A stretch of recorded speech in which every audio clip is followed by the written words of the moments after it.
నమస్కారం జీవనరేఖ కార్యక్రమానికి స్వాగతం. తెలుగు రాష్ట్రాల్లో ఎంతో మంది రోగులకు ఆయుర్వేదంలో అత్యుత్తమ చికిత్సను అందిస్తోంది కపిల్ ఆయుర్వేద చికిత్సాలయం. ఆయుర్వేద హాస్పిటల్స్ లో కపిల్ ఆయుర్వేద మాత్రమే 50కి పైగా పడకలతో గత 5 సంవత్సరాలుగా ఇన్ పేషెంట్స్ కు అంకిత భావంతో సేవ చేస్తూ సుమారు 7,000కు పైగా అన్ని రకాల వ్యాధులకు సంప్రదాయ కేరళ పంచకర్మ చికిత్సను అందిస్తూ అందరి మన్ననలను పొందుతోంది. సంప్రదాయ ఆయుర్వేదిక పద్ధతిలో అనుభవజ్ఞులైన డాక్టర్ల పర్యవేక్షణలో రోగి వ్యాధులను తెలుసుకుని వాటిని శాశ్వతంగా నివారించేందుకు కృషి చేస్తోంది కపిల్ ఆయుర్వేద చికిత్సాలయం. వ్యాధులను బట్టి కాకుండా పేషెంట్ శరీర తత్వాన్ని బట్టి ట్రీట్మెంట్ ఇవ్వడంలో ప్రత్యేక స్థానంలో ఉంది. ఇక ఇవాల్టి మన కార్యక్రమంలో జలుబు, దగ్గు, ఆస్తమా, నిమోనియా, సైనసైటిస్, ట్యూబర్క్లోసిస్ కి సంబంధించిన సమస్యలతో బాధపడుతున్న రోగులకు సలహాలనిచ్చేందుకు కపిల్ ఆయుర్వేద చికిత్సాలయం నుంచి పంచకర్మ స్పెషలిస్ట్ డాక్టర్ టిఎన్ స్వామి ఎండి గారు మనతో పాటు ఉన్నారు. వారిని అడిగి డీటెయిల్ గా తెలుసుకుందాం. అలాగే మీకు కూడా ఎలాంటి సమస్యలున్నా స్క్రీన్ మీద కనిపిస్తున్న నెంబర్స్ కి కాల్ చేసి డాక్టర్ గారితో మాట్లాడొచ్చు. నమస్తే డాక్టర్. నమస్తే. సో శ్వాసకోశ వ్యాధులు అనేవి ఏ ఏజ్ తో సంబంధం లేకుండా అందరికీ చిన్న పిల్లల దగ్గర నుండి పెద్దవాళ్ళ వరకు వస్తుంది. యాక్చువల్లీ శ్వాసకోశ అనేసరికి మనకు రెస్పిరేటరీ సిస్టంలో మనకు ఏమేమి ఆర్గాన్స్ ఉంటాయి అనేది మనం చూసుకోవాలి. అంటే మనకు నోస్ దగ్గర నుండి మొదలు పెట్టే నోసల్ క్యావిటీ ఒకటి, తర్వాత ఈవెన్ ఫారింగ్స్, లారింగ్స్, ట్రేకియా, అది బ్రాంచెస్ లాగా 2 లంగ్స్ ఉంటాయి మన బాడీ లోపల, రైట్ అండ్ లెఫ్ట్. అవి బ్రాంక్యూల్స్, అవన్నీ కూడా ఆల్వియోలై, ఇవన్నీ కూడా దాదాపు ఒక ఆర్గాన్స్ అన్నట్టు. ఇవన్నీ అదే మనకు రెస్పిరేషన్లో ఇవన్నీ ఇన్వాల్వ్మెంట్ ఉంటుంది. సో ఇవి మెయిన్గా ఏంటంటే ఈ సీజన్లో వర్ష ఋతువులో ఏంటంటే తొందర చిన్న దానికి వర్షంలో తడిసిన, నీళ్ళతో తడిసినా కానీ, పొల్యూషన్తో కానివ్వండి, ఈ సమస్యలు ఉత్పన్నం అవుతూ ఉంటాయి. చిన్న స్టార్టింగ్ ఏంటంటే జలుబుతోనే స్టార్ట్ అవుతుంది. ఇది అది కొంచెం క్రానిక్ అయ్యేది ఉంటే కొంచెం దగ్గులాగా వస్తుంది, అది బ్రాంకైటిస్ అంటాము. సో ఆయుర్వేదిక్లో కూడా దీన్ని చాలా రకాలుగా చెప్పారు. ప్రతిశయం చెప్పారు, తర్వాత తమక శ్వాస అని చెప్పారు, తర్వాత కాస శ్వాస అని చెప్పారు. దీనికి కొన్ని మనం రెగ్యులర్ కనుక ప్రికాషన్స్ తీసుకుంటే అంత ఎఫెక్ట్ కాకుండా ఉంటుంది. ఇది ముఖ్యంగా చిన్నపిల్లలలో అయితే మరీ ఎక్కువ ఇమ్యూనిటీ తక్కువ ఉంటుంది కాబట్టి ఈ రైనీ సీజన్లో తొందరగా వాళ్ళకు ఈ రెస్పిరేటరీ ట్రాక్ట్ ఇన్ఫెక్షన్లు వచ్చే ప్రమాదం ఉంది. సో ఎందుకంటే వాళ్ళు ప్రివెంట్ చేసుకోలేరు కాబట్టి చిన్నపిల్లలలో. సో ఇది మామూలుగా కామన్గా వచ్చేది ఏంటంటే మనకు స్టార్టింగ్ సిఓపిడి అని ఒకటి ఉంటుంది, క్రానిక్ అబ్స్ట్రక్టివ్ పల్మనరీ డిసీజ్ అని. అంటే చాలామంది కొన్ని మిలియన్స్ ఆఫ్ పీపుల్ సఫర్ అవుతూ ఉన్నారు. దాదాపు 3rd major death causative factor కూడా ఈ సిఓపిడిని తీసుకుంటారు. దీనిలో ఏంటంటే ఎయిర్వేస్, మనకు శ్వాస తీసుకోవాలంటే మనకు కంపల్సరీగా ఎయిర్వేస్ కరెక్ట్గా ఉంటేనే మనకు బ్రీతింగ్ అనేది కరెక్ట్గా తీసుకుంటూ ఉంటాం. మళ్ళీ ఇన్స్పిరేషన్, ఎక్స్పిరేషన్ క్లియర్గా అవుతూ ఉంటుంది.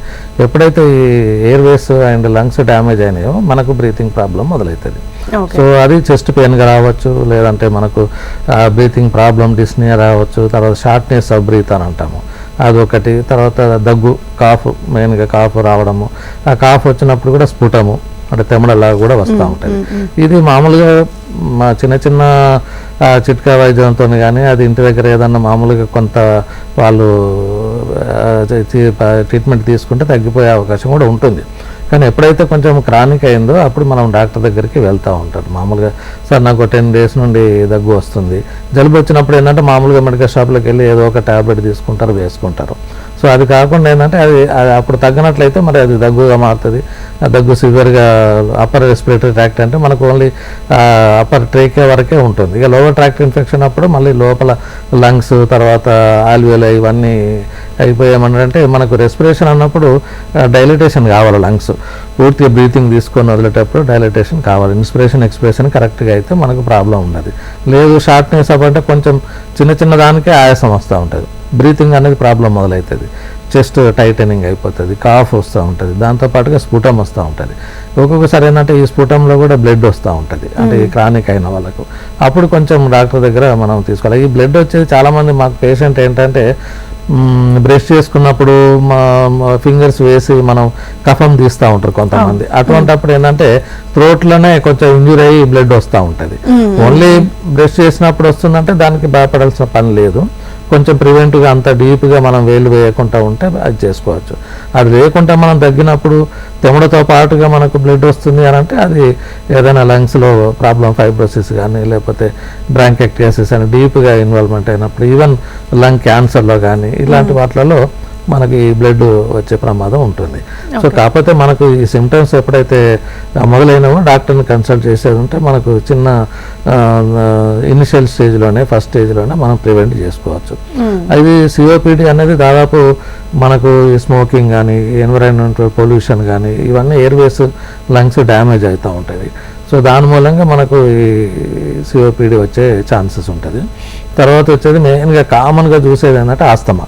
అది చిన్నపిల్లల్లో అయినా పెద్ద పిల్లలు అయినా కానీ మనకి ఆల్వియోల్ ఏదైతే ఎయిర్వేస్ ఉన్నాయో అవి నేరో అయిపోతుంది. సో దట్ ఏంటంటే మ్యూకస్తో నిండిపోతుంది. సో ప్రాబ్లం ఏంటంటే మ్యూకస్ ఎక్కువ ప్రొడక్ట్ అవుతూ ఉంటుంది. Maybe because of bacterial infection, viral infection, fungal infection, ఇవి వీటితో ఏంటంటే మనకు బాగా మ్యూకస్ వస్తూ ఉంటుంది, సీక్రెషన్ అవుతుంది. దాంతో ఏంటంటే లంగ్స్ ఎక్స్పాన్షన్ కాదు. ఎందుకంటే ఎయిర్ ఫ్రీగా ఉంటేనే లంగ్స్ ఎక్స్పాన్షన్ అయిపోతుంది. దాని నిండా మ్యూకస్ ఉన్నదనుకోండి ఎక్స్పాన్షన్ కాదు, బ్రీతింగ్ రాదు. బ్రీతింగ్ రాకపోవడంతో ఒక్కొక్కసారి సీరియస్ కూడా అవుతుంది. ఇమ్మీడియట్గా వాళ్ళకి ఆక్సిజన్ పెట్టాల్సి వస్తుంది. బ్రాంకో డైలేటర్స్, ఇంత నెబులైజేషన్ చిన్నపిల్లలు అయితే కొంచెం చిన్నగా ఉన్నప్పుడే మనం జాగ్రత్త తీసుకుంటే అప్పుడు మనకు సిమ్టమ్స్ కూడా చూస్తూ ఉండాలి. ఎందుకంటే ఆక్సిజన్ అందదు చిన్నపిల్లలలో. అప్పుడు మనకు సైనోసిస్ అనేది ఒకటి అంత బ్లూగా అయిపోతూ ఉంటాయి, మనకు పెరిఫెరల్గా చూస్తూ ఉంటాయి, ఫేస్ కానీ నెయిల్స్ కానీ హ్యాండ్స్ కానీ. సో అవన్నీ కూడా మనకు ఆక్సిజన్ అందదు. సో మనకు యాక్చువల్గా లంగ్స్ కరెక్ట్గా పనిచేస్తేనే హార్ట్ ఉన్నది ఏంటంటే హార్ట్ ఎప్పుడు కానీ 24 hours అది పంపింగ్ చేస్తూనే ఉంటుంది. ఎక్కడికి అంటే లంగ్స్లోకే. లంగ్స్లో మనకు ఆ బ్లడ్ ప్యూరిఫై అయ్యి మళ్ళీ హార్ట్కి వెళ్తుంది. ఇట్స్ ఎ జంక్షన్ అన్నట్టు. హార్ట్ ఏంటంటే మనకు త్రూ అవుట్ 24 hours మనం బ్రతుకున్న రోజులు ఈ లంగ్స్ హార్ట్ కరెక్ట్గా పనిచేస్తేనే ఇది అవుతుంది. లేదంటే ఏదో ఒకటి వీక్ ఉన్నా కానీ మనకు ఈ సర్క్యులేషన్ ప్రాబ్లం కూడా మొదలవుతుంది. సో కామన్గా వచ్చేది ఏంటంటే ఆస్తమా ప్రాబ్లం. ఇక వాళ్ళు వచ్చినప్పుడు మేము తమక శ్వాస కూడా ఉంటుంది. ఇది కఫ ప్రధానంగా ఉండే వ్యాధిగా చెప్తాం మేము ఆయుర్వేదిక్లో.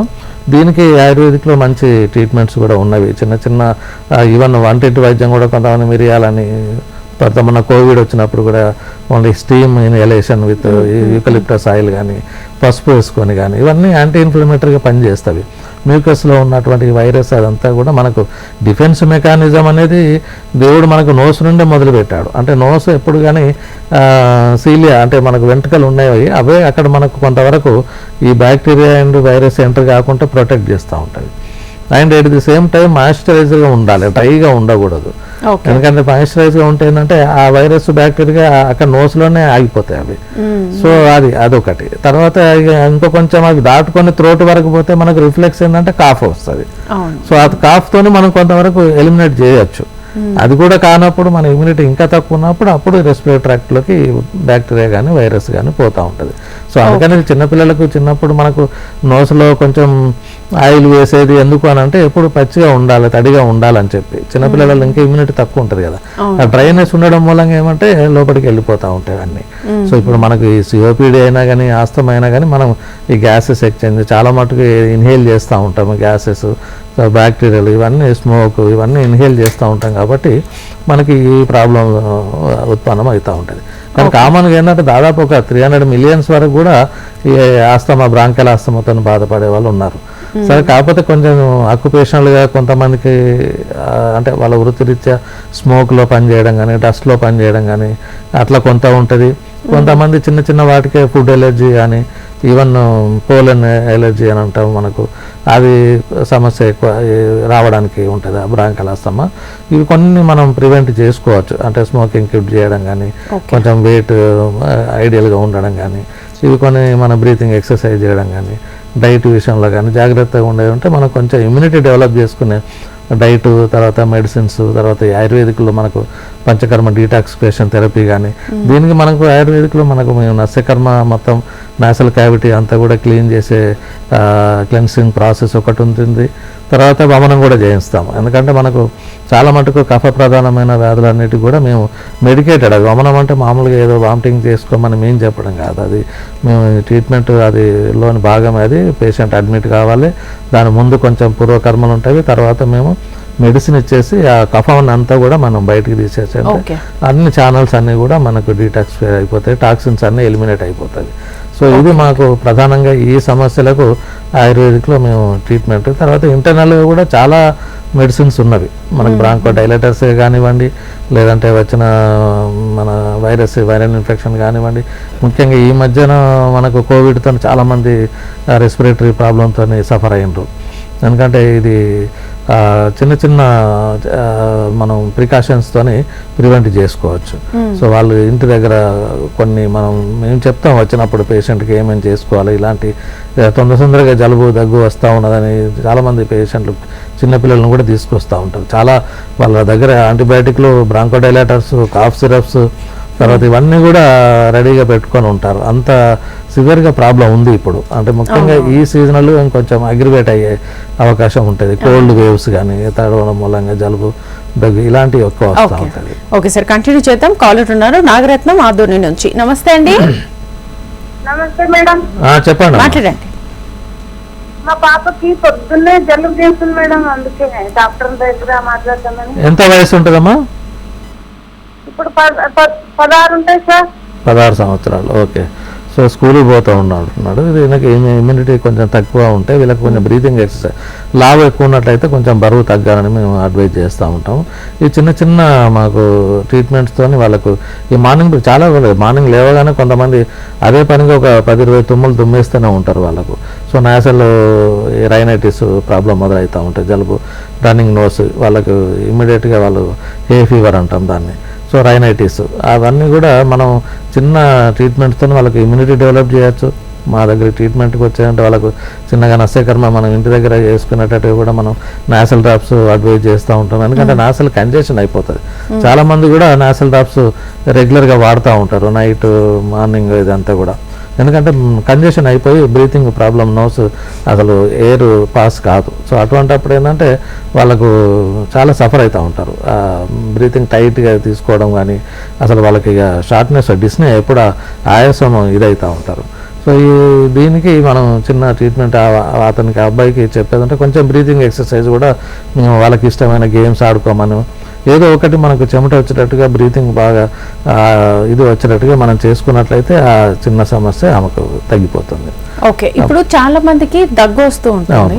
దగ్గులో కూడా డ్రై కాఫ్ అని 2 రకాలు ఉంటాయి. దీనికి డిఫరెన్స్ ఏంటి అసలు? అదే ఇప్పుడు డ్రై కాఫ్ లో మనకు ఓన్లీ పొడి దగ్గు అని అంటాము, దానిలో ఫ్లమ్ ఎక్కువ రాదు. ఈ ప్రొడక్టరీ కాఫ్లో ఏంటంటే మనకు ఫ్లమ్ ఎక్కువ వస్తూ ఉంటుంది, తెమ్మడ ఎక్కువ, ఇన్ఫెక్షన్ ఉంటుంది. కాకపోతే ఈ ఫ్లమ్ అనేది ఏంటంటే కొంచెం లోవర్ రెస్పిరేటరీ ఇన్ఫెక్షన్ అయినప్పుడు మనకు ఎక్కువ తెమ్మడ వస్తూ ఉంటుంది. అందుకే తెమ్మడలో కూడా చాలా మళ్ళీ ఎట్లా వస్తుందని కూడా మేము ఎగ్జామ్ చేసినప్పుడు అడుగుతూ ఉంటాము. ఎందుకంటే మనకు లంగ్స్ మనం ఆస్కల్టేట్ చేసినట్టయితే మనకు తెలుస్తూ ఉంటుంది ఏ టైప్ ఆఫ్ ఇది ఉన్నది, బ్రీతింగ్ ఎక్కడ వరకు ఉన్నది, ఏమైనా సౌండ్స్ వస్తున్నాయా అనేది ఇదవుతూ ఉంటుంది. మనకు ముఖ్యంగా ట్యూబర్క్లోసిస్లో కూడా మనకు తెమ్మడ పరీక్ష కూడా అంటే 1 month అయింది, 2 months అయింది, మనకు దగ్గు అట్లాగే వస్తుంది, ఎన్ని మందులు వాడినా తగ్గట్లేదు అన్నప్పుడు మేము కొంచెం ఇంకా డీప్గా హిస్టరీ తీసుకొని ఏమన్నా ఫీవర్, ఈవినింగ్ టెంపరేచర్ ఉందా, వెయిట్ లాస్ ఉందా, లేకపోతే ఆహారం సరిగ్గా తీసుకుంటున్నారా లేదా, ఇవన్నీ అడిగేసి తెమ్మడ పరీక్ష ఒకటి రాస్తాము. దానిలో యూజువల్గా ట్యూబర్క్లోసిస్ రాకుండా మనకు ఇమ్మీడియట్గా బర్త్తోనే మనకు బీసీజీ వ్యాక్సినేషన్ అనేది ఉన్నది. సో ఈవెన్ దో వ్యాక్సిన్ తీసుకున్న వాళ్ళలో కూడా మనకు ఒక్కొక్కసారి ఇమ్యూనిటీ తక్కువ ఉంటే ట్యూబర్క్లోసిస్ అటాక్ అయ్యే ప్రమాదం ఉంటుంది. ఎందుకంటే యాక్టివ్ స్టేజ్లో ఎవరైనా మనకు పక్కన ఉన్న డ్రాప్లెట్ ఇన్ఫెక్షన్, దగ్గినా తుమ్మినా కానీ మన పక్కనే ఉండేవి ఉంటే అది స్ప్రెడ్ అయ్యే అవకాశం ఉంటుంది ఆ బ్యాక్టీరియా. సో అప్పుడు మనకు ఈ హిస్టరీ అంతా తీసుకొని దానికి ట్రీట్మెంట్ ఉంది, భయపడాల్సిన పని లేదు. కానీ డాక్టర్ సలహా మేరకు ఎన్ని రోజులు తీసుకోవాలన్నది కరెక్ట్గా దానికి 3 months 6 months కోర్స్ ఉంటాయి ఒక్కొక్క రకమైన టాబ్లెట్స్కి. అవి తీసుకున్నట్టయితే అవి మనకు గవర్నమెంట్ వాళ్ళు ఈవెన్ ఫ్రీ సప్లై కూడా ఉంటుంది. అవి తీసుకుంటూ కూడా వాటి వల్ల వచ్చే కాంప్లికేషన్స్కు మనకు ఈ పంచకర్మలు చాలా వరకు ఉపయోగపడుతూ ఉంటాయి. ఈ పంచకర్మల తర్వాత కూడా మేము ఇమ్యూనిటీ డెవలప్ కొరకు రసాయన చికిత్స చెప్తూ ఉంటాం. సో అవి అప్పుడు మేము లేహ్యాలు కానీ ఇవన్నీ కొన్ని మెడిసిన్స్ ఇచ్చేది ఉంటే మనకు ఫర్దర్గా అటాక్ కాకుండా ఉంటుంది. ఓకే. ఇప్పుడు చాలా మందికి సైనసైటిస్, ఈ సైనసైటిస్ కూడా మనం కొంతమందిలో ఓన్లీ చలికాలంలోనే చూస్తాం. అవును. కొంతమందికి మొత్తం ఇయర్ అంతా ఉంటుంది. ఏంది డిఫరెన్స్? అంటే వీళ్ళకు ఇమ్యూనిటీ తక్కువ ఉండి ఎక్స్పోజర్ టు ద పొల్యూషన్ ఎక్కువ ఉండేది ఉంటే మనకి ఈ నేసల్ క్యావిటీలో ఉన్నది మీకోసం అంతా దెబ్బతింటుంది. ప్లస్ మనకు ఉన్నాయల్లో మనకు 3 రకాల సైనస్ ఉంటాయి. అప్పుడు ఏంటంటే ఈ బ్యాక్టీరియల్ కానీ వైరస్ కానీ ఇన్ఫెక్షన్ అయినప్పుడు యాక్చువల్గా అది ఎయిర్ సైనస్, ఎయిర్ గదులు అంటే గాలి గదులు లాగానే ఉండాలి అది. కాకపోతే ఈ ఇన్ఫెక్షన్ మూలంగా ఏమవుతుంది అంటే మనకు ఫ్లూయిడ్తో ఫుల్ అయిపోతుంది.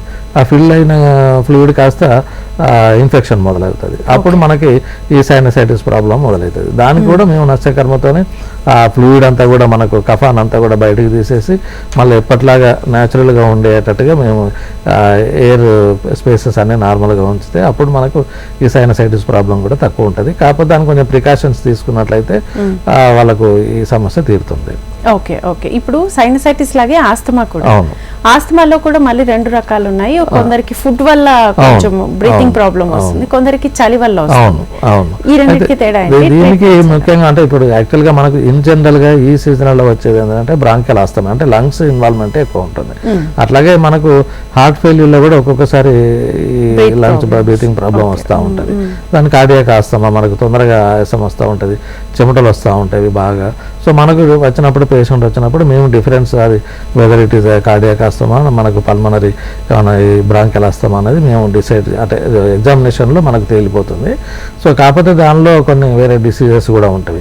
ఇప్పుడు ఏంటంటే ఇక్కడ ఈ లంగ్స్లో ఒక్కొక్కసారి మనకు ఈ గ్యాసెస్ ఎక్స్చేంజ్ ఆక్సిజన్తోనే మనకి బ్లడ్ ప్యూరిఫై అవుతూ ఉంటుంది. ఒక్కొక్కసారి హార్ట్ ఫెయిల్యూర్లో ఏమవుతుందంటే మనకు ఈ లంగ్స్లో కూడా క్యాపిలరీస్ అనేది దెబ్బతింటూ ఉంటుంది.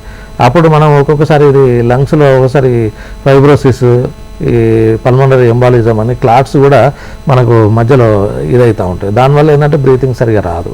సో దాని మూలంగా కూడా మనకు ప్రాబ్లం వస్తూ ఉంటుంది. ఇవన్నీ కూడా కొంచెం ఇన్వెస్టిగేషన్ చేయించుకుంటే మనకు బయటపడుతూ ఉంటుంది. దానికి కావాల్సిన ట్రీట్మెంట్ తీసుకున్నట్లయితే మనకు క్యూర్ అవుతూ ఉంటుంది.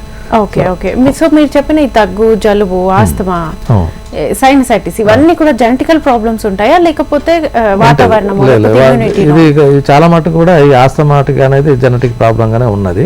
మిగతా సిఓపిడి కూడా కొన్నిటికి కొంతమందికి జెనెటిక్ ప్రాబ్లంగా ఉన్నది, అంటే వంశపరంగా మిగతా జబ్బుల్లాగా ఇవి కూడా వచ్చే అవకాశం ఉంటుంది. కాకపోతే వాళ్ళకి ఇంట్లో ఎవరికైనా ఉన్నప్పుడు కొద్దిగా ప్రికాషన్స్ తీసుకుంటే వాళ్ళకు ఇది రాకుండా ఉంటుంది.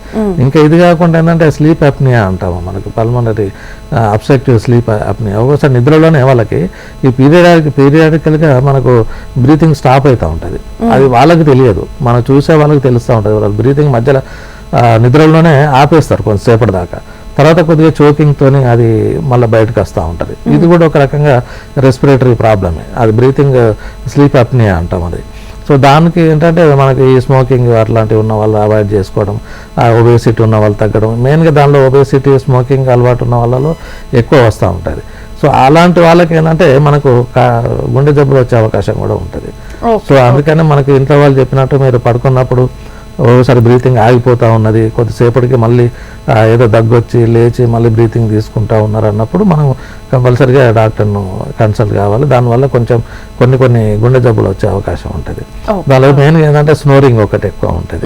ఎందుకంటే ఇది గురక అనేది కూడా ఈ స్మోకింగ్స్, క్రానిక్ ఆల్కహాల్ తీసుకున్న వాళ్ళలో, ఒబేసిటీ వాళ్ళలో ఈ స్నోరింగ్ కూడా ఎక్కువ వస్తూ ఉంటుంది. దీన్ని కూడా కొన్ని చిట్కాలతో ఎయిర్వేస్ అనేది కొంచెం క్లియర్గా ఉంచుకున్నట్టయితే మనకు ఈ స్నోరింగ్ ప్రాబ్లం అయితే స్లీపింగ్ పోస్చర్ కూడా కొంచెం అది మేము చెప్తాము పేషెంట్ వచ్చినప్పుడు.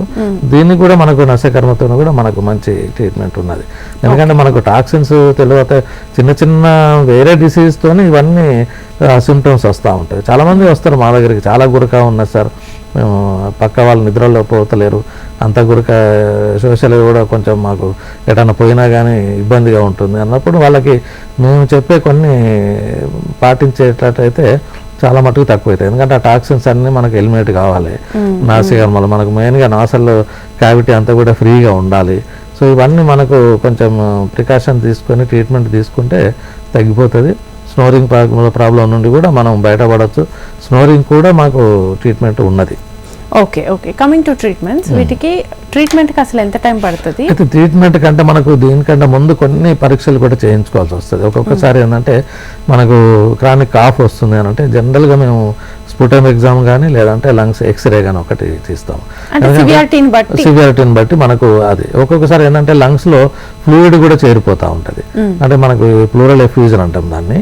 అంటే ఒక్కొక్కసారి మనకు ఎక్స్రే తీసినట్టయితే ఒక సైడ్ మొత్తము అసలు లంగ్స్ అనేది కనిపించదు, అంత వైట్గా కనిపిస్తూ ఉంటుంది.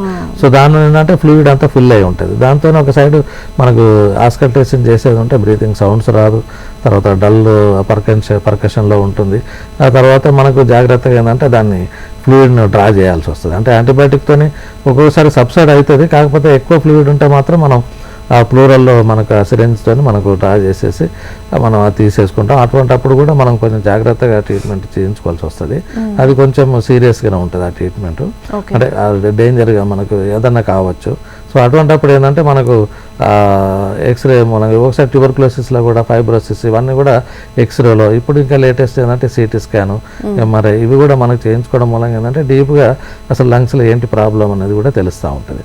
ఎందుకంటే మనకు ఈ ట్యూబర్కులోసిస్లో మెయిన్గా చాలామంది సఫర్ అవుతూ ఉన్నారు ఇప్పటికి కూడా, అంటే కొంతవరకు ఎరాడికేట్ అయ్యి వ్యాక్సినేషన్ వచ్చినా కానీ ఇప్పటికి కూడా ఒక్కొక్కసారి లంగ్స్లో కూడా లేకుండా ఎక్స్ట్రా పల్మనరీ ట్యూబర్కులోసిస్ అని కూడా వస్తూ ఉంటుంది. అంటే శరీరంలో ఎక్కడైనా కానీ ఏ భాగానికైనా కానీ ట్యూబర్కులోసిస్ రావచ్చు. సో ఇవన్నీ కూడా మేము ఎక్స్క్లూడ్ చేసుకోవడానికి కొన్ని టెస్టులు చేస్తాము. అలాగే బ్లడ్ టెస్ట్ చేసింది అనుకోండి, బ్లడ్ టెస్ట్లో కూడా మనకు ESR level, infection level, eosinophils levels ఇవన్నీ ఎక్కువ ఉంటాయి. సో దాని మూలంగా ఏంటంటే మేము పరీక్షలు చేసి మేము ఇది చేసుకుంటాము, అంటే డయాగ్నోసిస్ కొరకు.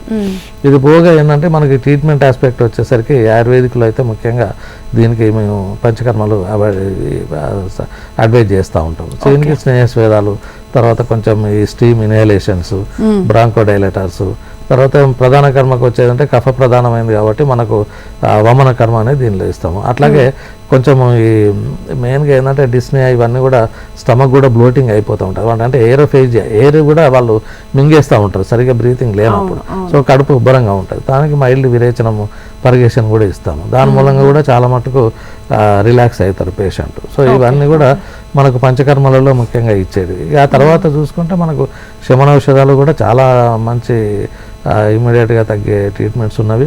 మెయిన్గా ఏంటంటే మనకు ఈ కటుత్రయాలు అనేవి ఉంటాయి, పిప్పలు, మిరియాలు, శొంఠి, ఈ కాంబినేషన్లో మేము చాలా మటుకు ఎలా ఇచ్చినా కానీ అది పౌడర్ రూపకంగానైనా, సిరప్ రూపకంగానైనా, కషాయం బేస్లో అయినా కానీ మనకు మంచి రిజల్ట్ ఉంటుంది.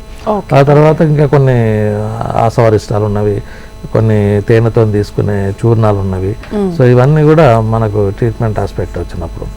తర్వాత ఇవన్నీ మనకు పేషెంట్ వచ్చినప్పుడు ఏంటంటే వాళ్ళకున్న సివియారిటీని బట్టి మనం ఏ ట్రీట్మెంట్ అడ్వైజ్ చేయాలో అది అడ్వైజ్ చేస్తాం. ఇన్పేషెంట్గా జాయిన్ అవ్వాలా? ఇన్పేషెంట్గా జాయిన్ అయితే మనకు వమనకర్మకు మాత్రం ఇన్పేషెంట్గా జాయిన్ చేసుకుంటాం. ఎందుకంటే దానికంటే ముందు కొంచెం స్నేహస్వేదాలు చేసేట్టు ఉంటుంది. ఈవెన్ ఇంటర్నల్గా కూడా స్నేహపానం చేయించాల్సి ఉంటుంది. సో దాని కొరకు మనం ఇంటర్నల్గా మనం పేషెంట్ అడ్మిట్ అయి తీసుకుంటే మనకు కొంచెం బెటర్ రిజల్ట్ ఉంటుంది. ఎందుకంటే వమనానికి మిగతా విరేచనలాగా ఇంటి దగ్గర ఏదో మీరు పర్గేషన్ తీసుకోమని చెప్పేటట్టుగా ఉండదు.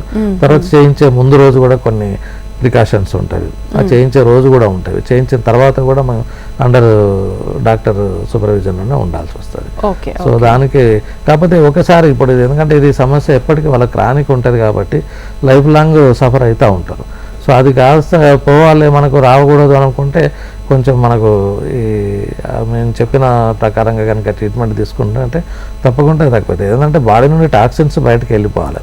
ఎస్పెషల్లీ డీటాక్సిఫికేషన్ అనేది అయితే మనకు మళ్ళీ బాడీ న్యాచురల్గా ఇది అవుతూ ఉంటుంది. ఎందుకంటే ఇమ్యూనిటీకి తక్కువ ఉంటేనే ఇవన్నీ ఈ రెస్పిరేటర్ ప్రాబ్లం వచ్చేది. అంటే మీ ట్రీట్మెంట్లో భాగంగా ఇమ్యూనిటీ బూస్టర్స్ కూడా ఇస్తాం. ఎందుకంటే ముఖ్యంగా ఆఫ్టర్ పంచకర్మ అనేది తర్వాత మేము రసాయన థెరపీ అని ఉంటుంది. సో అది రసాయన థెరపీ ఏంటంటే మనకు ఈ యాక్చువల్ రసాయనం యొక్క ఏమే అంతే, అంటే డబ్బులు రాకుండా అది ప్రివెంట్ చేస్తూ ఉంటుంది. సో దానిలో చాలా రకాలుగా ట్రీట్మెంట్స్ ఉన్నాయి, అంటే మెడిసిన్స్ ఉన్నవి, అది మేము అడ్వైజ్ చేస్తాము. దాన్ని ఫాలో అయితే మనకు ప్రాబ్లం ఉండదు. అలాగే మనం ప్రికాషన్ ఏంటంటే మనకు రెగ్యులర్ ఎక్సర్సైజ్ కానీ, బ్రీతింగ్ ఎక్సర్సైజ్, తర్వాత ఇప్పుడు పల్మనరీ టెస్ట్ కూడా ఉంటుంది, ఫంక్షన్ టెస్ట్, పిఎఫ్టీ అని చేస్తాం. అంటే మన లంగ్ కెపాసిటీ ఎంత ఉంది అనేది కూడా మేము టెస్ట్కు మేము అడ్వైజ్ చేస్తూ ఉంటాం. దానికి ఇంకా కూడా కొంతమందికి బ్రీతింగ్ ప్రాబ్లం ఉన్న వాళ్ళకు బెలూన్స్ ఊదమని చెప్తా ఉంటాము. కొన్ని ఇన్స్ట్రుమెంట్స్ ఉంటాయి, బాల్స్ అవి, అది ఎంత కెపాసిటీతో వాళ్ళు ఊదగలుగుతారు. ఎందుకంటే అది ఆస్తమాలో అది కంపల్సరీగా మేము చెప్తా ఉంటాం. ఎందుకంటే లంగ్ కెపాసిటీ పెంచుకోవాలి. సో ఒకవేళ బయట వాళ్ళు రన్నింగ్ చేసి, జాగింగ్ చేసి, బ్రీతింగ్ ఎక్సర్సైజ్ చేసే వాళ్ళు అయితే పర్వాలేదు. కొంతమంది ఓల్డ్ ఏజ్లో ఏంటంటే అది కూడా చేయని వాళ్ళకు ఇలాంటి కొన్ని బ్రీతింగ్ ఎక్సర్సైజ్తోని మనకు లంగ్స్ పవర్ పెంచినట్టుగా మేము కొన్ని చెప్తా ఉంటాం, దాన్ని ఫాలో కావాల్సి ఉంటుంది. ఓకే, నెక్స్ట్ కాలర్ ఉన్నారు, నాగమల్లేశ్వరరావు, కృష్ణా జిల్లా నుంచి. నమస్తే అండి. నమస్తే, చెప్పండి. మీరు టీవీ చూడకండి, డైరెక్ట్ గా మాట్లాడండి. అది నాకు కాళ్ళు చేతులు బాగా నరాలు మేడం. ఉమ్. ఇంకేమున్నాయి సమస్య చెప్పండి. ఆ, కాళ్ళు చేతులు పుట్టి మేడం కొంచెం ఎంత వయసు ఉంటుంది మీకు? ఉంటుంది. ఎంత వయసు ఉన్నది? 30 సంవత్సరాలు ఉంటాయి మేడం. ఎంత అండి? 30 సంవత్సరాలు ఉంటాయి మేడం. 35. అంటే ఇది మనకు అంటే ఇప్పుడున్న రెస్పిరేటరీ కాకుండా ఆయనకు జనరల్ వీక్నెస్ లాగా ఉండొచ్చు. ఒక్కొక్కసారి రెస్పిరేటరీ సిస్టమ్ కూడా ఫెయిల్యూర్ అయినప్పుడు మనకు ఫెటిగ్ అనేది ఉంటుంటుంది. ముఖ్యంగా ఈ ట్యూబర్క్లోసిస్లో కానీ లంగ్ క్యాన్సర్లో కానీ ఇవన్నీ ముందు తెలియదు మనకు, తర్వాత ఈ టెస్ట్ చేయించుకున్నప్పుడే మనకు కొన్ని బయటపడుతూ ఉంటాయి ఇలాంటి జబ్స్. మళ్ళీ కాకపోతే ఇవి ఫెటిగ్ అనేది మనకు నరాలు గుంజుడు అది అంటున్నారు కదా, ఒక్కొక్కసారి ఎనిమియాలో కూడా అవుతూ ఉంటుంది. ఆయన వృత్తి ఏంటి అనేది ప్రొఫెషనల్గా కూడా ఏమన్నా ప్రాబ్లం ఉంటే అట్లాంటిది వస్తూ ఉంటుంది. అది కూడా మనకు కన్సల్ట్ డైరెక్ట్గా మనతోని ఆ ఫోన్ నెంబర్ చేసినా కానీ మేము ఫోన్లో కూడా అడ్వైజ్ చేస్తాము. ఒకవేళ నియర్ బై ఉన్న సెంటర్కి వెళ్ళినా కానీ వాళ్ళు టెస్ట్ చేయించుకోవచ్చు. సో ఇప్పుడు డైట్ విషయానికి వస్తే, డైట్ ట్రీట్మెంట్ టైంలో తర్వాత డైట్ మారుస్తాం. ట్రీట్మెంట్ టైంలో ఏంటంటే వాళ్ళకు ప్యూర్ వెజిటేరియన్ డైటే మేము అడ్వైజ్ చేస్తాము. దాని కూడా బ్లాండ్ డైట్గా ఉంటుంది.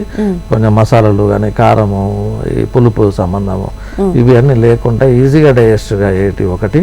Plus at the same time ఏంటంటే బ్యాలెన్స్డ్ డైట్గా ఉండాలి. తర్వాత వాళ్ళు ఇతరత్ర ఇంకేదన్నా జబ్బులతోనే వాళ్ళు సఫర్ అయ్యి ఉంటే మనం వాళ్ళను దానికి సంబంధించిన డైట్ షెడ్యూల్ కూడా ఇస్తాము.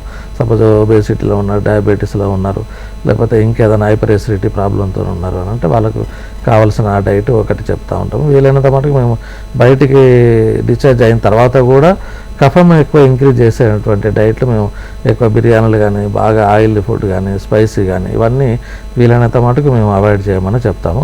కొంతమందికి ఏంటంటే చిన్న చిన్న వాటికి కూడా ఎలర్జీ ఉంటుంది. కొన్ని ఫుడ్ పడవు కొంతమందికి. సో ఈ కూల్ డ్రింక్స్ కానీ, ఐస్ క్రీమ్స్ కానీ, ఎలాగో స్మోకింగ్, ఆల్కహాల్ ఇవన్నీ ఉన్న వాళ్ళని అవి కూడా, ఎందుకంటే రెస్పిరేటరీ తొందరగా ఇదవుతూ ఉంటుంది. స్మోకింగ్లో అది అందరికీ తెలిసి కూడా అది మనం తప్పు చేస్తూ ఉంటాం. స్మోకింగ్తో అది లోపలికి వెళ్తే మనకు టోటల్గా మనకు రెస్పిరేటరీ సిస్టమే డ్యామేజ్ అవుతూ ఉంటుంది. ఆ ఎయిర్ వేస్ అన్నీ కూడా, ఆల్వియోల్స్, ట్రేకియా ఇవన్నీ కూడా ఒక సైలెన్సర్ కదా పొగ పెట్టుకున్నట్టుగా లోపలికి పోయినప్పుడు ఆ పొగ అంతా అట్లనే పేరుకొని పోతూ ఉంటుంది. అందుకే ఎప్పుడు కానీ క్రానిక్ స్మోకర్స్కి always they are suffering from bronchitis. దగ్గు అనేది ఎప్పటికీ ఉంటూనే ఉంటుంది వాళ్ళకు, కఫం అనేది ఎప్పటికీ ఉంటూనే ఉంటుంది. ఎందుకంటే అది ఆ స్మోక్తోనే. మిగతా డైట్ షెడ్యూల్ కూడా మేము ఇచ్చిన దాని ప్రకారంగా, కొంతమంది పులుపు పడదు, పులుపు తిన్న రోజు ఎక్కువ అవుతూ ఉంటుంది. వాళ్ళకు కూడా తెలుస్తుంది, ఈరోజు ఈ డైట్ తీసుకున్నాము, ఈ స్వీట్ తీసుకున్నాము, ఇవి కూల్ డ్రింక్ తాగినాము, ఈరోజు ఎక్కువ అయిపోయింది దానికని వీళ్ళంత మటుకు అవాయిడ్ చేసుకోవాల్సిందే. ఎందుకంటే 365 రోజులు మెడిసిన్స్ మీదనైతే ఉండకూడదు. సో అందుకని వాళ్ళకు ఏదైతే పడదో అది అవాయిడ్ చేయాల్సిందే. అలాగే మేము చెప్పిన ట్రీట్మెంట్ దాని సలహాలకు పాటించేది ఉంటే మాకు పరిష్కారం ఉంటుంది. Okay doctor, thank you so much. చూసారు కదండి, ఇది ఇవాల్టి జీవనరేఖ కార్యక్రమం. నమస్తే.